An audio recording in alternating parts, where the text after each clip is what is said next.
Premier jour de la semaine et première convocation du tribunal de l'actualité. Ravi de vous retrouver sur les antennes des médias leaders True TV et Watt FM. Vous le savez, c'est un rendez-vous pour juger les faits majeurs de l'actualité d'ici et d'ailleurs. Et cette émission est également accessible en un clic sur les plateformes Facebook et YouTube. Je suis Adam Khaled Ouedraogo. Mesdames, Messieurs, bonjour. Bonjour, Messieurs les juges. Geoffroy Vaha, Bernard Bougouma, bonjour et bienvenue. Bonjour, Président Ouedraogo. Bonjour, juge Vaha. Bonjour, Madame, Messieurs. Bonjour, juge Bougouma. Bonjour, Président. Bonjour, auditeurs et téléspectateurs. Lutte contre le terrorisme au Burkina Faso. Comment arrêter la spirale de la violence? Comment expliquer également l'échec apparent de la stratégie de lutte antiterroriste après la colère et l'indignation? L'heure est justement aux propositions pour mettre fin à cette situation. Départ du chef de l'État, renforcement de la puissance de feu et renouvellement de la chaîne de commandement. Les propositions fusent de toutes parts. L'Union pour la Renaissance Mouvement Patriotique Sankariste Unir MPS propose qu'on secoue le cocotier. Nous aurons le regard des jurys sur ce sujet. Nous allons également poser notre regard sur le dénouement de la situation à Kaya. Tout cela va se faire après la première virgule, les avant-propos.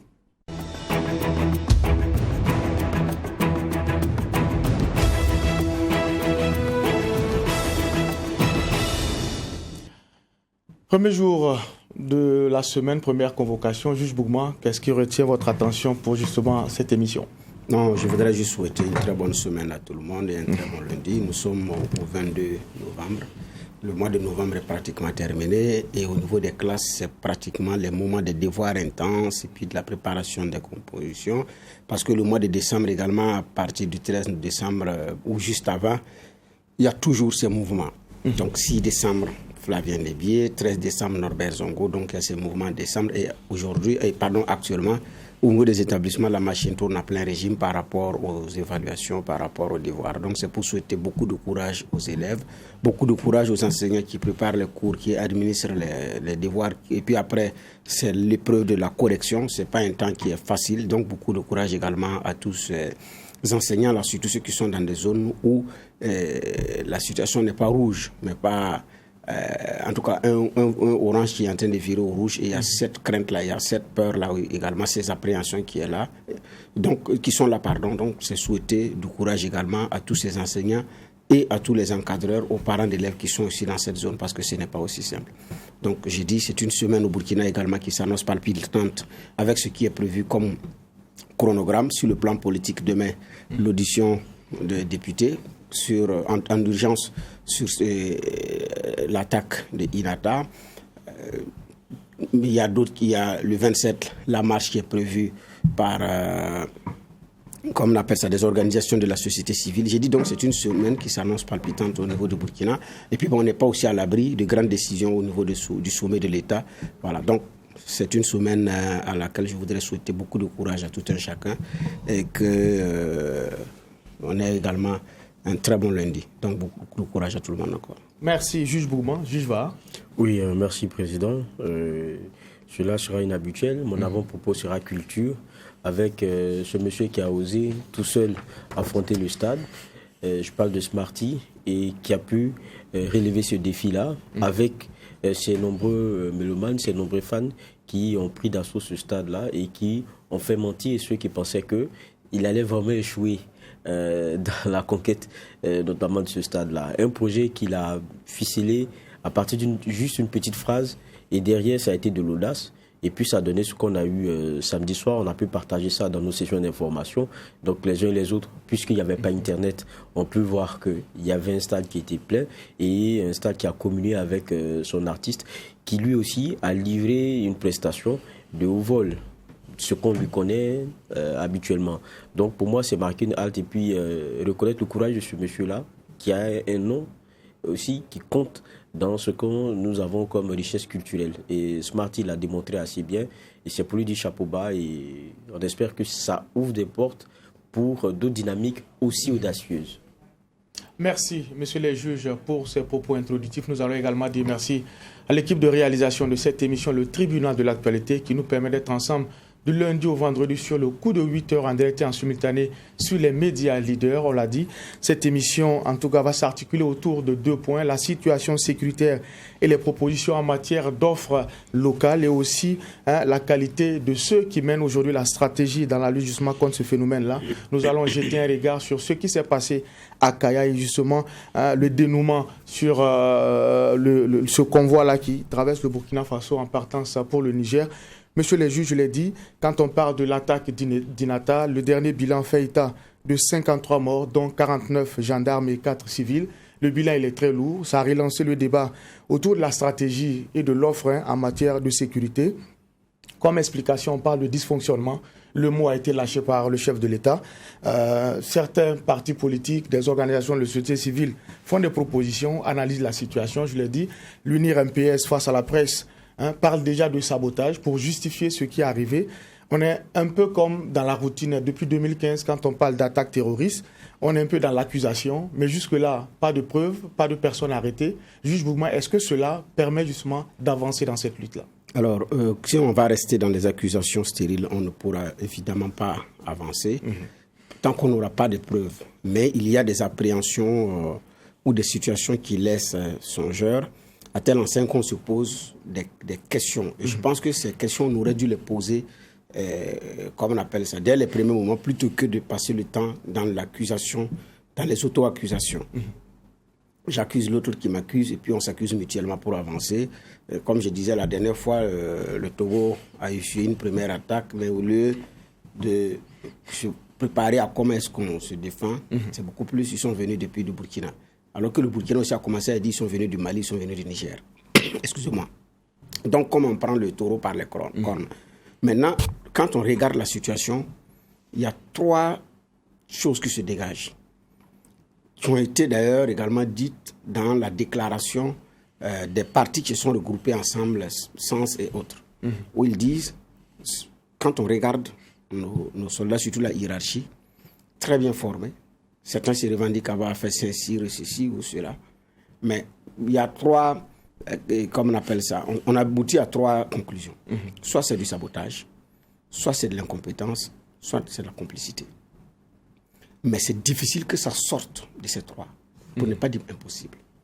Donc, on sent du sabotage, on sent de la complicité et on sent également de l'incompétence. Parce que la réalité étant différente de la guerre classique, venir avec un schéma de guerre classique et vouloir que ça marche dans ce contexte d'asymétrie, c'est pas possible.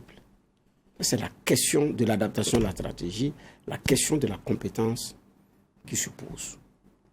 Maintenant, des informations clés sortent, des positions sont données, ça laisse songeur, pardon. Je disais que la dernière fois, je disais qu'après l'attaque du 2 mars contre l'état-major, des noms d'officiers avaient circulé comme étant complices. Et pour certains, c'était qu'une question de temps, X allait être cueilli.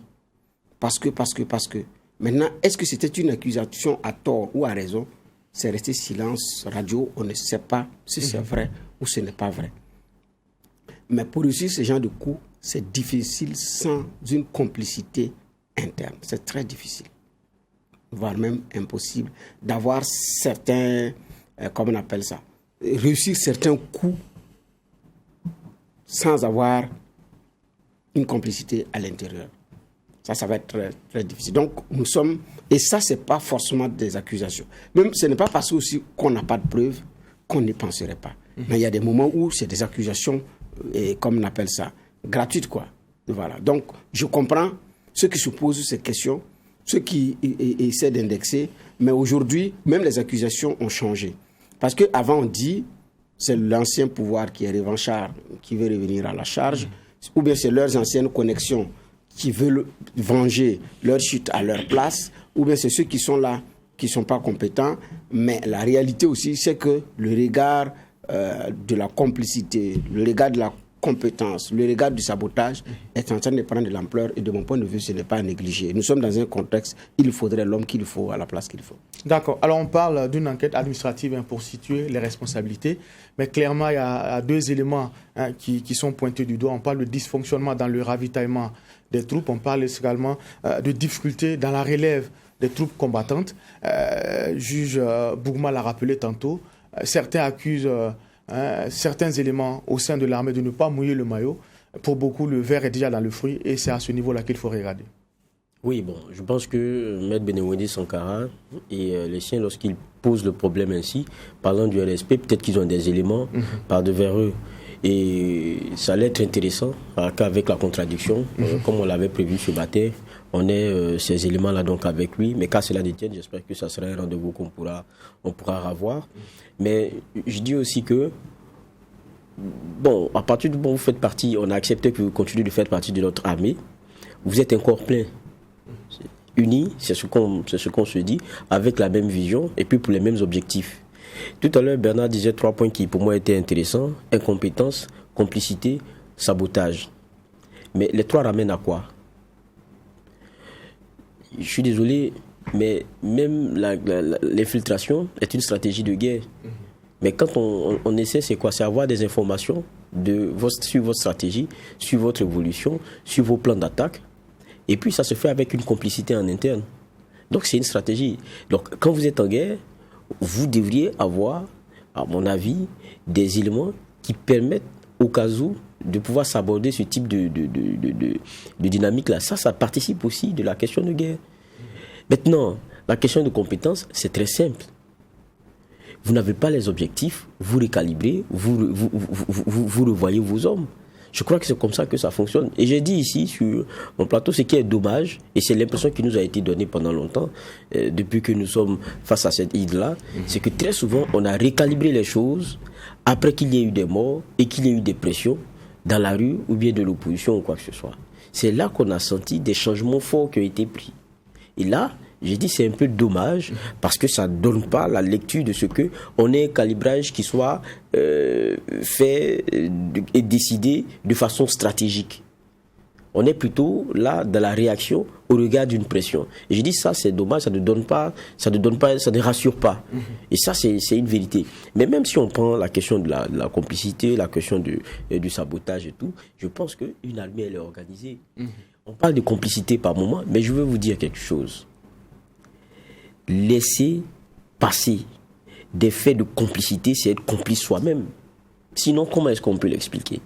C'est dire que vous vous rendez compte que y a des infos qui passent, vous avez des doutes, vous avez ceci, cela, il y a des enquêtes qui sont faites, vous avez découvert des choses que vous laissez passer, vous-même à partir du moment où vous avez l'info, vous êtes complice de ce qui est en train d'arriver.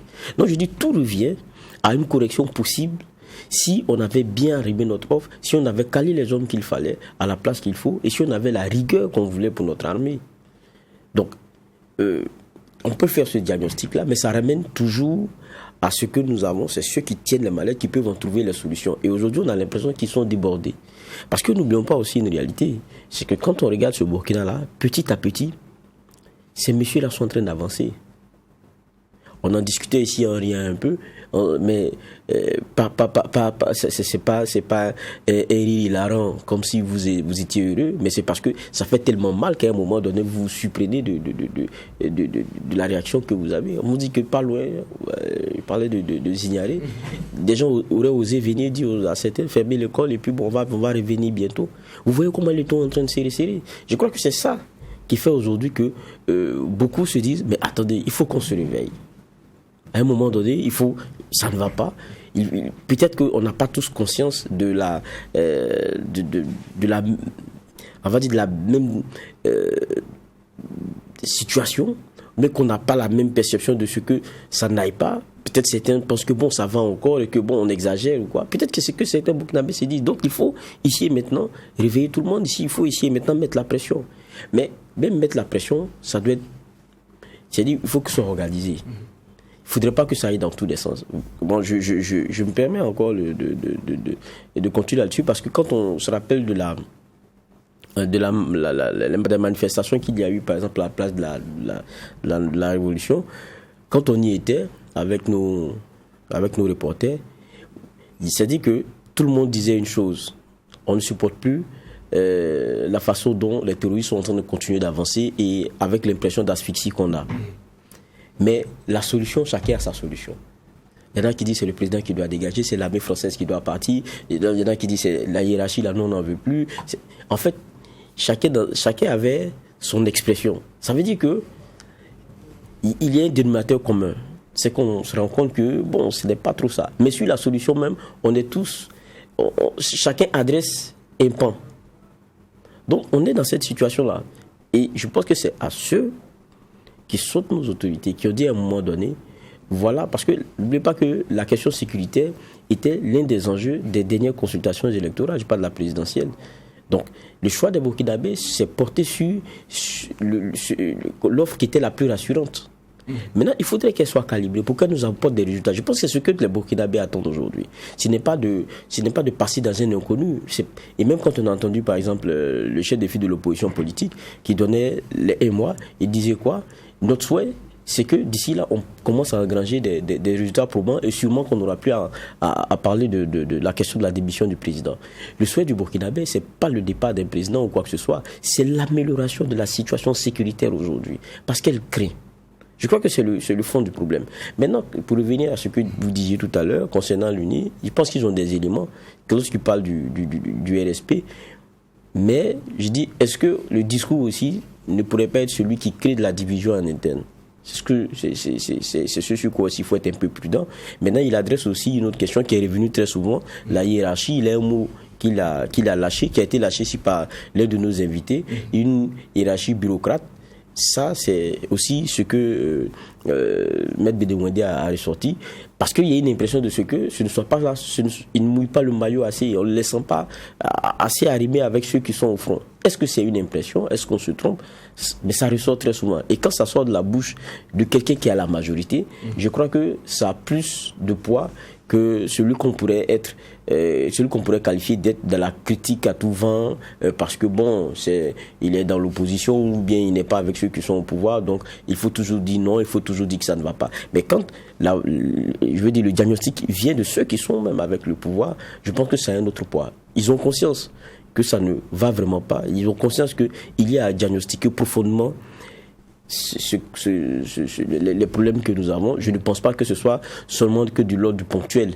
Sinon, pour revenir par exemple à ce qui s'est passé à Inata, les gens ne refuseraient pas d'aller prendre la relève.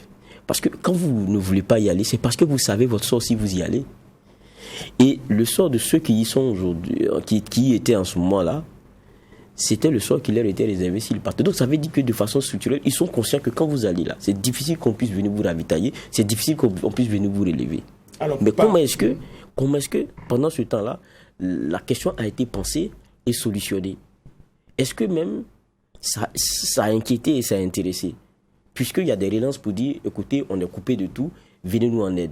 Donc je veux dire, si pour celui qui va combattre, il sait que c'est comme ça que ça va fonctionner, c'est comme ça que ça va être, c'est démobilisant et c'est sûr que les gens ne vont pas accepter. Donc ça veut dire qu'il y a un problème peut-être structurel qu'il fallait régler. Il faut des fois taper du poing sur la table parce que, bon, vous savez, c'est ça le problème de l'être humain. Hein. Nous, on a, peut-être on appelle ça la résilience, certains trouveront des noms, mais même face à des situations qui sont très difficiles, face à des turpitudes qui sont très fortes, même si vous avez des morts, arrivé à un moment donné, vous avez comme une conscience qui s'adapte à ça. Mais c'est dangereux. L'adaptation, là, c'est peut-être le moyen que vous trouvez dans votre tréfonds pour pouvoir continuer. Mais ça ne doit pas être celui-là qui va vous endormir et vous enliser de sorte à ce que vous ne puissiez pas faire tout ce qu'il faut pour sortir de la situation dans laquelle vous êtes. Je pense que c'est ça le problème. Il y a longtemps qu'on compte les morts, mais on ne doit pas s'en habituer.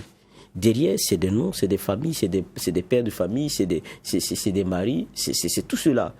Comment est-ce qu'on recalibre notre offre pour qu'on puisse regagner du territoire, pour qu'on puisse redonner de la force à nos forces de défense et de sécurité? Je pense que c'est ça qui est le débat central aujourd'hui. Alors, parlant du drame d'Inata, cela a eu le mérite de relancer le débat sur l'offre sécuritaire, on l'a dit. Et parlant justement de l'efficacité de la chaîne de commandement au niveau de l'UNIRMPS, on pense qu'il faut secouer le cocotier Pour d'autres, il faut aller beaucoup plus loin. Il faut carrément couper ce cocotier-là. Qu'est-ce que vous pensez par rapport à cette proposition de renouvellement de la chaîne de commandement? Bon, c'est pas mieux de secouer parce que si vous coupez, vous n'aurez plus de coco. Mais si vous secouez, bon voilà, ceux qui disent de couper le cocotier, bon, je ne sais pas, parce que si c'est coupé, c'est coupé. Mais si c'est secoué, il y a l'espoir qu'on puisse avoir de nouvelles, dans les propositions, de nouvelles noix de coco. On a les extrêmes, hein. Je vous ferai la rappeler, certains même demandent le départ du chef de l'État. Oui, je suis d'accord. Maintenant, le cocotier dont Benoît parle, de mon point de vue, pour faire plus sérieux, il s'agit de la chaîne de commandement. Donc il s'agit de... Maintenant, si on coupe, ça veut dire qu'on balaie toute la chaîne de commandement. C'est pourquoi moi j'ai dit, s'il s'agit de la chaîne de commandement, c'est pas de couper le cocotier, mais c'est de secouer. Si on se comprend bien par rapport à ce qu'on entend par cocotier. Donc, effectivement, dans ce contexte de guerre, là, on ne peut pas commander comme en temps de paix. C'est pas possible. Donc, il faut une adaptation de commandement. Donc, normalement, il y a des états-majors qui devaient être délocalisés. Et dans le contexte, il y a deux choses. Il y a une hiérarchie qui a de la peine ou du mal à adapter. Mais il y a aussi un politique qui doit savoir qui mettre et où le mettre. L'homme qu'il faut, à la place qu'il faut. Et ça, c'est le boulot du chef suprême des armées, qui est politique. C'est lui, ça, c'est son boulot. Mais maintenant, une fois que vous avez trouvé les hommes, ce que vous attendez maintenant, c'est le résultat. Et un matin, on vient vous dire que des soldats ont demandé à manger, n'ont pas eu à manger. Vous dites, mais qu'est-ce que c'est que ça? Et quand on regarde comment on appelle ça, le commandement à ce niveau, les deux qui ont été sanctionnés, c'est le patron de la gendarmerie de la région et le patron de l'armée dans la région. Et puis ça s'arrête là. Tous les autres maillons de la chaîne n'ont pas été touchés, n'ont pas été sanctionnés. Gestionnaire, comptable, tout. Alors que c'est toute une chaîne. Le commandement est toute une chaîne. Donc, pourquoi? Bon, je ne sais pas. On attend les enquêtes. Ça va prendre combien de temps? Je ne sais pas. Donc, il y a effectivement il y a nécessité d'adapter. Et pour ceux qui ne sont vraiment pas à l'aise avec la situation actuelle, voilà.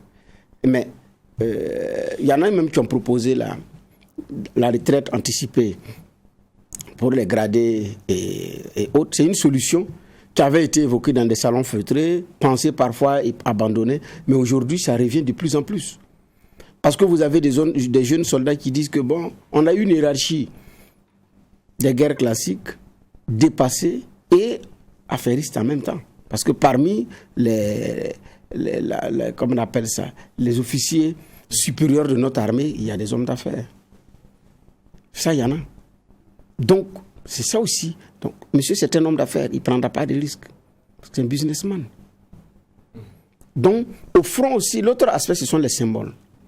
Dans une guerre comme la nôtre, il y a des gens qu'on présente comme des symboles de la guerre, à qui des jeunes civils comme militaires s'identifient.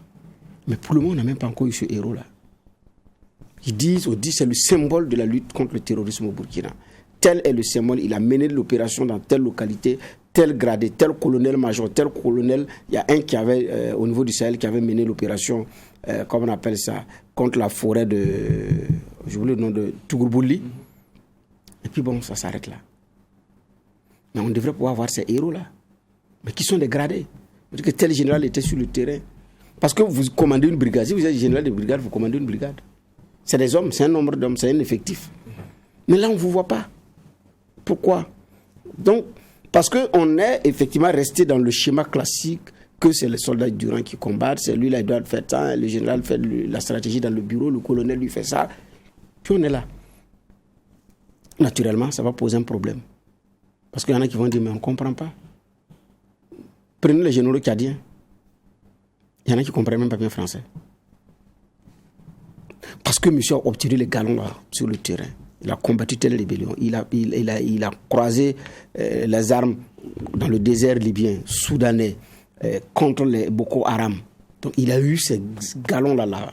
Donc quand le jeune le voit, il dit, ah attention, lui là, il a été sur tel front, voilà les opérations qu'il a conduites, voilà. Il y en a qui n'arrivent même pas à bien s'exprimer. Parce qu'il est monté en grade avec un certain nombre de choses, par mérite. À un moment donné, il mérite des galons, on lui donne des galons. Mais ici, nos galonnés là, il y en a qui s'expriment comme des professeurs titulaires d'université, de lettres modernes. Ils parlent très bien, correctement français. puis il est propre. Quand vous voyez son visage, il ne ressemble pas à un homme de tenue comme on a l'habitude. Je n'ai pas dit que l'homme de tenue, c'est un visage du méchant, vert, noir, baroudeur, non. Mais il y a des traits de visage qu'on sent. On doit sentir le soldat dans les traits de visage, en situation de guerre, pour ceux qui commandent. La dissuasion fait partie, la dissuasion fait partie de la stratégie. Quand vous voyez le soldat arrêté, vous réfléchissez par 2 fois avant de passer à côté de lui. Quand vous le voyez dans son accoutrement, ou bien quand il enlève sa tenue, il est arrêté. Il fait peur. Hein. C'est déjà ça. Parce que ça, c'est la dissuasion. Une force également doit avoir les attributs physiques, là, c'est d'abord pour créer la dissuasion. Mais nos généraux se baladent même pas en tenue de combat dans ce contexte de guerre-là. Ils sont en tenue officielle comme s'ils partaient prendre encore une médaille pour ajouter aux médailles qui sont déjà là. Non. Nous sommes en comment on appelle ça, en période, nous sommes en guerre. Donc, comme nous sommes en guerre, le comportement de la hiérarchie des soldats doit refléter également que nous sommes en guerre. Nos généraux ont des tenues de combat, non? Pourquoi ils n'en portent pas? Ils préfèrent l'accoutrement officiel. Non. Donc, déjà, c'est des symboles, c'est des éléments qui manquent. Nous sommes dans le déni et on dit nous sommes résilients. Hey, on n'a qu'à voir la situation en face. Ce n'est pas une affaire de résilience, c'est un déni. On fait semblant de voir.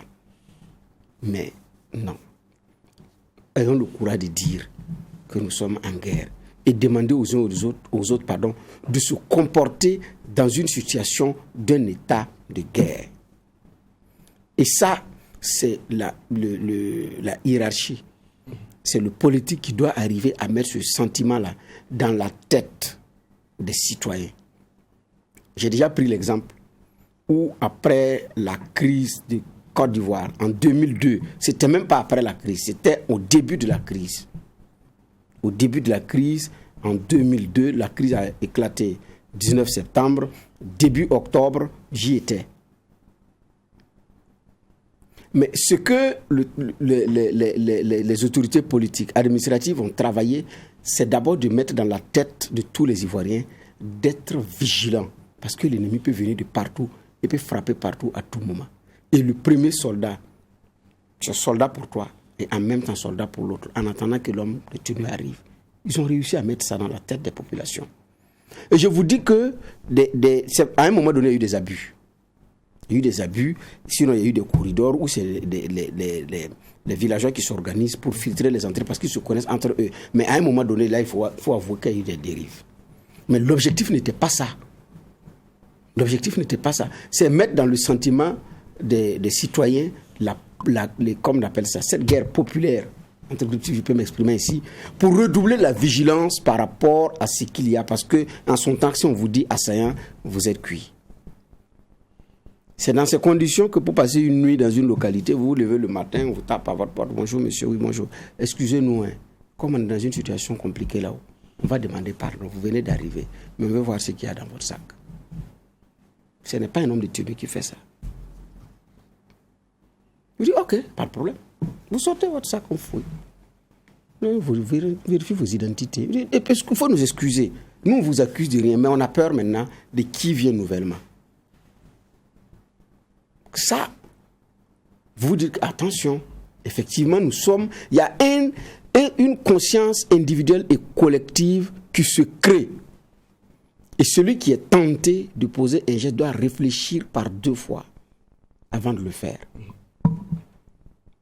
Mais là, c'était d'abord une rébellion qui était au nord. Et qui était au nord. Et la partition du pays n'était même pas encore consacrée. Et ce dont je parle sont des événements au sud. Il faut voir. C'est même pas au centre, au sud, pratiquement au sud. Et c'est grand. Comme quand on parle du nord, regardez comme si des choses se déroulent vers Ouaïouia. Et ce dont je parle, c'est pratiquement au sud du Burkina. Regardez la distance. Mais la Côte d'Ivoire est plus grande que nous, c'est plus de 300 quelques mille kilomètres carrés. Nous sommes à 214 000. Donc, président, regardez, comment on appelle ça, ce sentiment-là.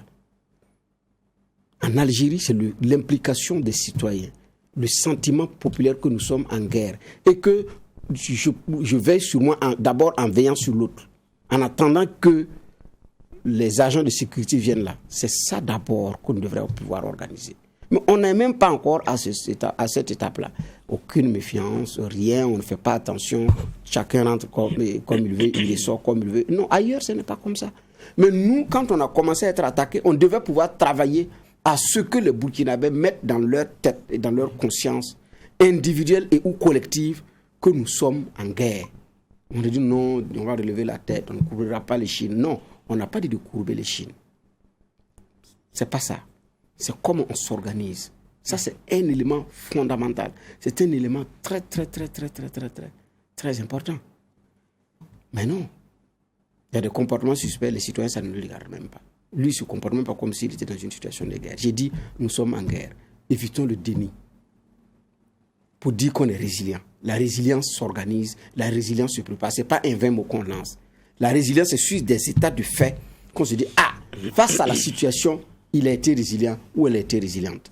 Mais si on continue de programmer les activités festives, les parrainages festifs, tout ce qui est jamboré, et dire que comme on est résilient, on arrive à nous adapter, c'est pas vrai.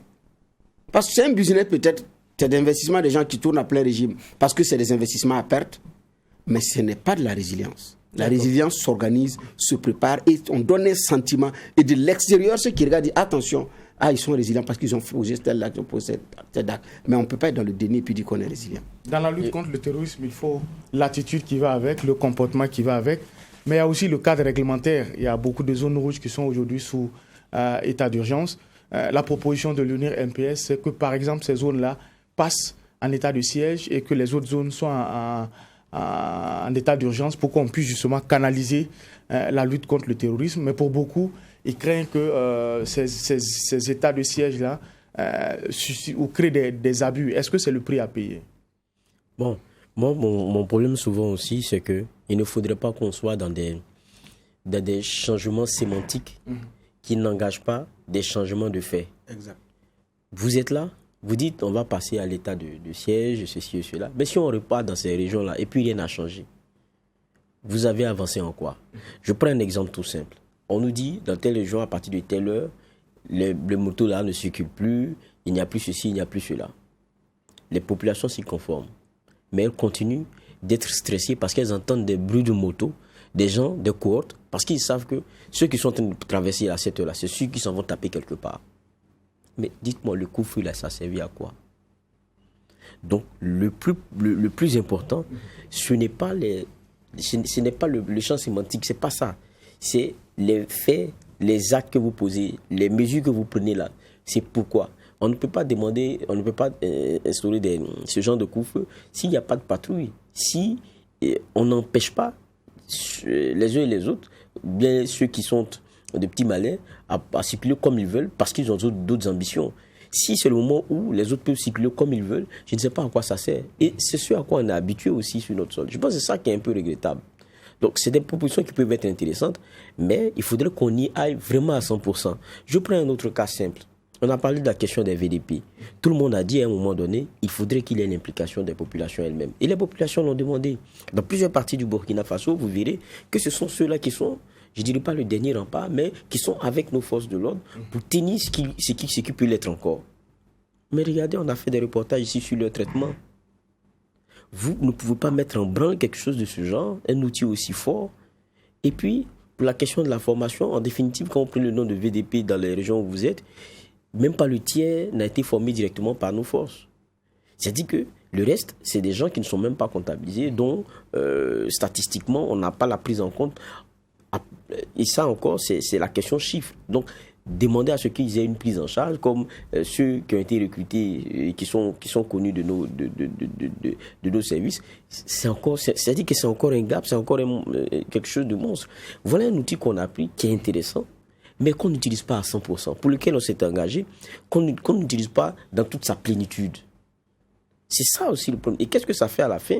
C'est des gens qui ont laissé, du fait de la question sécuritaire de son acuité, leurs activités devenir des presque militaires, des aides, et qui, après, quelquefois aussi, certains, après des déceptions, ont décidé de retourner à d'autres activités, mais rejoindre le rang des déplacés internes. Ça, on l'a vu. Donc je veux dire, le problème n'est pas d'avoir la bonne idée. C'est comme l'histoire que j'aimais à raconter au début du tribunal de l'actualité, quand on commençait il y a en gros 4-5 ans. L'histoire du chat et du grelot. Les souris qui se plaignent de ce que le chat vienne chaque soir manger une souris. Ça, ils mettent la réflexion. À partir de maintenant, on va trouver une solution. Il y a quelqu'un qui a une idée de génie, on va trouver un grelot, on met ça au cou du chat, comme ça quand il approche, on entendra le grelot là, et le bruit ça va nous faire fuir. On dira, ah oui, ça c'est une bonne idée, tout le monde s'en va dormir, le lendemain on se réveille, il y a une souris qui a disparu. Mais elle a été dévorée par le chat. En fait, la grande question, c'est pas le grelot, c'est qui va aller déposer le grelot là sur le cou du chat. Je veux dire quoi? La solution, ce n'est pas la bonne idée. C'est même la façon de pouvoir l'appliquer pour qu'elle soit vraiment opérante. Si on a dans l'habitude de dire, OK, maintenant, on va faire ça comme ça, mais on ne le fait même pas à 100%. On ne se donne pas tous les moyens pour que la solution qu'on a développée là, on la mette en branle dans sa plénitude avec tout ce qu'il y a comme, tout ce qu'il y a comme avantages ou désavantages pris en compte. Ça devient difficile. VDP, on est bloqué. Alors que c'était une bonne solution. On va aller sur encore d'autres chantiers. On ne va pas aller à fond. Et ça fait des fronts qu'on ouvre, ça fait des solutions qu'on ouvre, mais pour lesquelles on ne va pas franchement. On ne peut pas avoir de bons résultats dans ces conditions. Il y avait un point que Bernard abordait tout à l'heure, qui pour moi aussi est très important, c'est parler de la question de la hiérarchie et puis le sentiment aussi des populations. Vous savez, même quand vous écoutez Maître Benewende Sankara, il y a une nostalgie de ces boys-là qui nous ont fait rêver, qui ont rappelé un certain sentiment chez chacun d'entre nous, en refusant le putsch. Ils n'ont pas attendu la hiérarchie. Ils sont descendus, mais cette hiérarchie-là même était où? Est-ce qu'on l'a entendu? Disparu. Et puis les gens sont revenus comme ça, comme un volant en enlevant leurs chaussures, et puis sont revenus dans le débat. C'était la vérité. Il y avait un respect qui avait une foudre de feu. Mais eux n'ont pas regardé ça. Ils ont dit, écoutez, ça ne va pas passer. Et quand vous vous rappelez de leur cortège, qui il y avait? Les populations sont sorties, les galvanisées tout au long de leur procession. Pourquoi? Parce qu'il y avait ce sentiment-là. Mais c'est ce qui manque aujourd'hui. C'est pour ça, quand on dit non, balayons cette hiérarchie-là qu'on ne sent pas et tout, et qu'on mette les jeunes qui nous ont fait rêver à un moment donné. C'est parce qu'il y a ce symbole-là qu'on ne sent plus chez le militaire, où on sait qu'on est en guerre et qu'il y a des symboles, il y a des visages qui représentent cette hargne-là, cette niaque-là, cette envie d'aller en découdre. Ça, on ne l'a pas. Et ça devient compliqué. Ça n'ajoute pas plus de force et on a l'impression qu'on est dans un genre de léthargie et donc chacun aussi regarde la situation puis on se dit on espère que Dieu fera que ça va s'améliorer, mais si nous-mêmes ne nous levons pas, c'est pas Dieu qui va nous mettre debout. Alors il y a une question aussi qui persiste et que beaucoup se posent, hein, c'est comment bonifier l'offre locale avec ce qu'on a en termes de coopération militaire. Je pense que la question s'est posée avec l'actualité du côté de Kaya, un convoi militaire français qui a été stoppé net par les populations qui n'y croient plus à cette coopération-là, qui demandent clairement à la France de repartir. Aujourd'hui, le convoi a battu en retraite. Les populations, en tout cas, estiment avoir gagné une victoire d'étape. Déjà, en termes de message, est-ce qu'il n'est pas passé, juge Bougma? Le convoi est porté disparu. Voilà. Ça, il faut le préciser également. Le convoi, en tout cas pour le moment, il est porté disparu. Mais le message est passé. Même si, au terme du blocage, il n'avait pas rebrouché chemin et a continué au Niger, le message est suffisamment passé. Parce que, selon les informations que nous avons, nos services de renseignement ont même dit aux convoyeurs, il ne faut pas rouler la journée. Il faut rouler la nuit. Compte tenu de la situation nationale, il y a un risque. Les uns les autres sont sur les nerfs et transporter autant de matériel avec autant de longueur en plein jour, traverser les agglomérations, ça va irriter forcément. Il y a des risques. Et la situation est telle que ça peut aller dans tous les sens. Maintenant, ils ont préféré dire non, on va faire comme toujours, on va rouler la nuit, on va rouler la journée, la nuit on pourra se reposer. Bon, Ceux qui sont allés porter l'information ont fait leur boulot. Et comme vous avez choisi de rouler la journée, oui. Comment vous pouvez traverser une ville comme Bobo-Dioulasso à 18h? Parce que c'est à 18h que les jeunes ont bloqué le convoi à Bobo. 18h, c'est pratiquement la descente. Chacun se cherche, il rentre chez lui. 1 heure de pointe. 1 heure de pointe. Si tu suis le cortège, ça va. Mais si tu dois traverser un carrefour, tu dois traverser une rue, tant que le cortège n'est pas fini, tu ne bouges pas. Pour des gens qui ont été au boulot, quelqu'un qui a peut-être vécu des misères au bureau, qui est fatigué, qui est pressé d'aller à la maison, et puis il est bloqué là. Non, soyons sérieux. Il y a quand même de la mesure à avoir. On est en coopération, je n'ai pas dit non. Mais il faut être réaliste. Et si ces convoyeurs avaient accepté l'idée effectivement de rouler la nuit, traverser Bobo à 22h ou à 21h en ce moment, c'est calme, les gens sont chez eux, bon voilà, ça peut se comprendre. Les jeunes peuvent, s'ils veulent, ils ont entendu parler qu'il y a un convoi qu'ils veulent bloquer, ils peuvent toujours le faire, mais à supposer que c'était la nuit, bon, le convoi passe aisément. À Ouagadougou, c'est au petit matin en général. Moi, j'ai vu des convois de ce genre à Ouagadougou, 4h du matin, 5h du matin. Vous êtes levé le matin parce que vous avez un voyage bu par chose, vous les rencontrez. Et puis, ils passent. Souvent, il n'y a pas de flux. Vous les filez en plein jour. Et puis, c'est des choses qui vont vite. Bon, attendez. Donc, mais ce n'est pas des convois également qui datent d'aujourd'hui. Hein. Ces genres de convois passaient depuis longtemps, même quand Blaise était au pouvoir. Parce que c'est sous le saut de la coopération et tout. Et puis, souvent, ce n'est pas pour garer au Burkina, c'est pour traverser en transit. Donc, mais c'était tard dans la nuit. Et même sous ce régime, il y a eu des convois qui sont passés tard dans la nuit. Mais cette fois-ci, ça n'a pas été. Mais en même temps, les jeunes qui sont sortis, j'ai dit, c'est un peu... c'est vrai, c'est passer un message, dit que si nous sommes dans le sens de la coopération, bon, qu'on n'a qu'à s'entraider, franchement, quoi. Parce qu'il y a une offre sécuritaire qui est là, il y a de la coopération également qui est là, mais qui ne semble pas satisfaire tout le monde. Je crois qu'il y a eu cette attaque à Arbinda où l'armée burkinabé avait tué plus de 100 terroristes. On se rappelle de cette situation à l'époque où le journal, le bimensuel L'événement, a fait l'enquête et après, il se trouvait que l'hélico, le combat français qui était venu n'a pas tiré. Alors qu'ils avaient les cibles en vue, mais n'ont pas tiré. Ils ont verrouillé, canalisé, c'est nos soldats qui ont fait le boulot comme ils l'ont dit, mais ils n'ont pas tiré. Et interrogé, le militaire français dit puisqu'il a eu le feu vert, il dit, mais vous avez eu le feu vert? Il dit, oui, lui, il a eu le feu vert. On lui a donné le feu vert. Mais avoir eu le feu vert ne signifie pas tirer. Ça veut dire quoi? Non, moi, j'ai toujours l'exemplaire du journal. Moi, je le lis souvent. Quand j'arrive à ce passage-là, je marque une pause. J'appelle des initiés. Je dis, mais cette phrase-là veut dire quoi? Il est sur les théâtres des opérations. Il a la cible en vue. Il est dans un hélico, il est armé. Sa hiérarchie dit que tu as le feu vert, mais il ne tire pas. Et puis il dit qu'avoir le feu vert ne signifie pas tirer. C'est un jargon militaire, mais jusqu'à présent, certains militaires burkinabés disent que la phrase-là, ils ne la comprennent pas. Donc, ils s'étaient posé la question de savoir, mais finalement, la patrouille conjointe sert à quoi?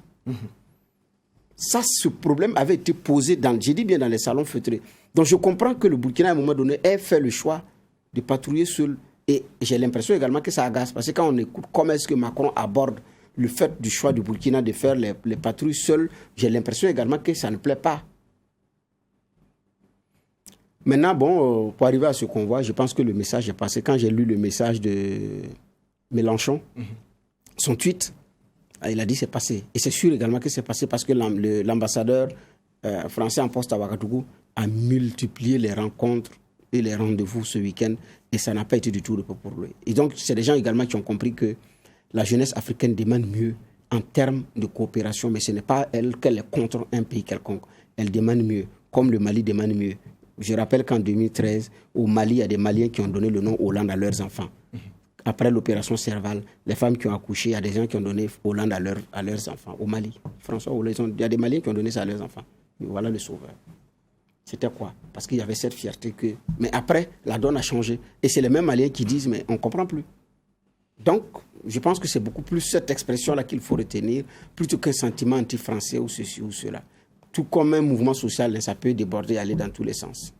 Alors, c'est vrai qu'il n'y a pas de communiqué officiel là-dessus, mais quand on parle aujourd'hui de l'absence de connexion Internet, beaucoup font vite le lien entre ce qui se passe et puis ce dysfonctionnement-là. Est-ce que vous avez la même lecture, juge? Bon, c'est difficile de ne pas faire le lien, hein. C'est vraiment difficile. Et puis, quand vous prenez quelques informations ici et là, même si on n'assume pas, parce que bon, quand vous discutez avec un journaliste, vous lui dites, bon, je t'ai dit ça, mais je t'ai rien dit. Hein. Bon, mais vous comprenez qu'il y a quand même un lien. Et puis, vous savez que ce qu'il fallait protéger, c'est leur itinéraire. Parce que n'oubliez pas, bon, on a fait un bon élément avec Nyenye, Abdul Rahim, de notre rédaction. Quand il rentrait même sur Ouagadougou hier, il y avait des jeunes dans les différentes entrées de Ouagadougou qui sont en train d'attendre le convoi. C'est-à-dire même venir traverser Ouagadougou va être difficile. Donc ça veut dire que beaucoup cherchent à savoir quel est l'itinéraire et puis quelle est l'étape à laquelle se trouve ce convoi-là. Encore pour venir faire des blocages. Donc moi, je suis convaincu que ça doit être lié. Et puis quand vous regardez, c'est le téléphone portable. Ceux qui ont le Wi-Fi, bon, ils arrivent à... C'est-à-dire, on a l'impression que Internet est touché. Mais pour ceux qui travaillent, parce que vous savez que ceux qui font du gros et du dur en termes de boulot sur Internet, c'est souvent via Wi-Fi, souvent d'autres connexions, plus choses. Et le téléphone, c'est celui qui est le plus populaire en termes de partage d'informations, surtout avec les réseaux et tout. Donc c'est celui-là qui a été impacté ce week-end. Difficile de ne pas faire un lien entre les deux.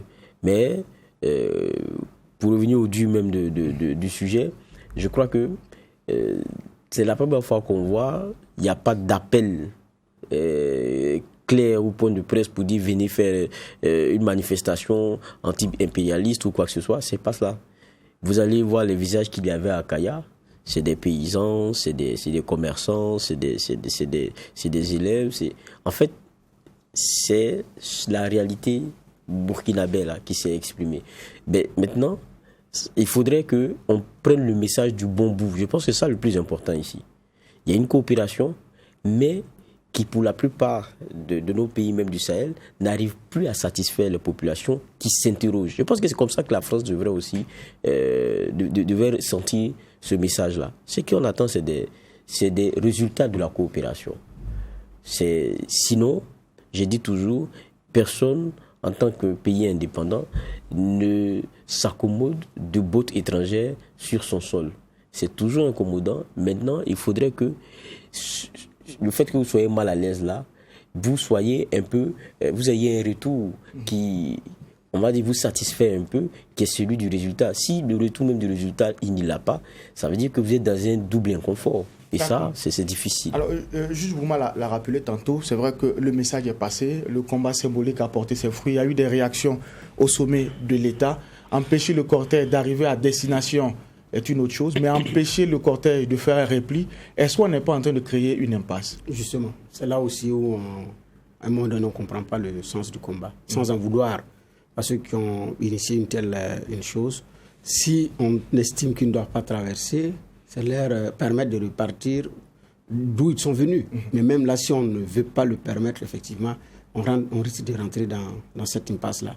Parce que la crainte, certains menaçaient de s'en prendre au convoi, et ça, c'est la crainte. C'est un convoi militaire, et quand on parle de convoi militaire, il peut y avoir de l'armement. On ne peut pas savoir quel peut être l'impact d'un incendie sur ces choses-là.